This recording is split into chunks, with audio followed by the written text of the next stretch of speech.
बदलापूरमध्ये नुकतंच त्रिबीज तस्करीचं मोठं रॅकेट उघडकीस आलं आहे आणि त्याचं बारामती कनेक्शन असल्याच्या चर्चा सुरू झालेल्या आहेत. नुकतंच राज्य महिला आयोगाच्या अध्यक्षा रुपालीताई चाकणकर यांनी एक व्हिडिओ प्रसारित केला आणि त्या व्हिडिओमध्ये बारामतीतील याच जे चैतन्य टेस्ट ट्यूब बेबी सेंटर आहे याचा उल्लेख केलेला आहे आणि हे सेंटर या तस्करीमध्ये समाविष्ट आहे काय याच्या चौकशीसाठी बदलापूर पोलीस आहेत ते बदलापूर पोलीस बारामतीमध्ये येऊन गेलेले आहेत.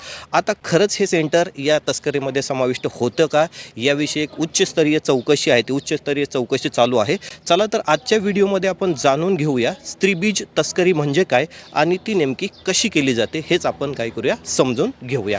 सर्वात प्रथम आपण हे समजून घेऊया की स्त्रीबीज म्हणजे काय. तर स्त्रीबीज म्हणजे महिलांच्या अंडाशयातील अपरिपक्व अंडी की जी IVF उपचारांसाठी दान केली जाते. चला आपण हे जी स्त्रीबीज तस्करी आहे ही तस्करी कशी होते ही तस्करी थोडक्यात आपण समजून घेऊया.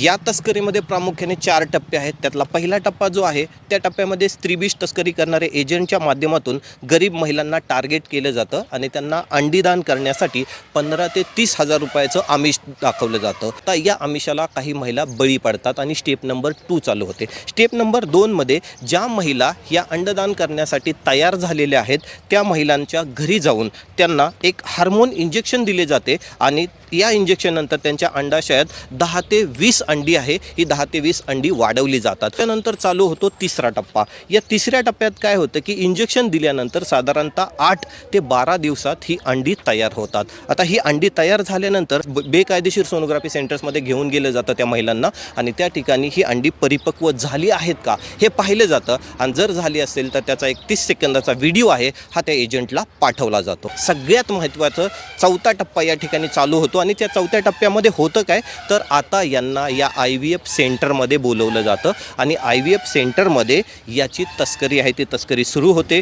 डॉक्टर सेडनेशन देऊन निडलने योनी मार्गाने ही अंडी चोरतात आणि हीच अंडी लाखो रुपयाला विकली जाते आणि हीच खरी स्त्रीबीज तस्करी आहे. आणि याच्याच अनुषंगाने बदलापूर पोलिसांनी बारामती येथील या चैतन्य टेस्ट ट्यूब सेंटरची चौकशी सुरू केली होती आहे. अतिशय धक्कादायक बाब म्हणजे महिलांचे बनावट ID तयार करून एकाच महिलेकडून 10 पेक्षा जास्त वेळा हे जे अंडदान आहे ते अंडदान करून घेतले जाते. खरं तर ICMR च्या मार्गदर्शन तत्वानुसार एक स्त्री तिच्या आयुष्यामध्ये तिचं अंडदान फक्त एकदाच करू शकते. आता हे जे तस्करी प्रकरण आहे या तस्करी प्रकरणात ती 10 पेक्षा जास्त वेळा तिचे अंडदान आहे ते अंडदान करून घेतलेलं आहे आणि पैशाचं आमिष आहे ते पैशाचं खूप मोठं आमिष यांना दाखवलं गेलेलं आहे. सगळ्यात महत्त्वाचं म्हणजे बदलापूर पोलीस बारामतीमध्ये येऊन चौकशी तर करून गेलेले आहेत. सगळ्यात महत्त्वाचं मग बारामतीमधील आरोग्य अधिकारी असू द्या, नगरपालिकेचा आरोग्य विभाग असू द्या, पोलीस प्रशासन असू द्या किंवा औषध प्रशासन असू द्या हे नेमकं करतात काय? यांनी आत्तापर्यंत याची चौकशी केली नाही का हा खरा विचारण्याचा प्रश्न, हा खरा महत्त्वाचा या ठिकाणी प्रश्न आहे.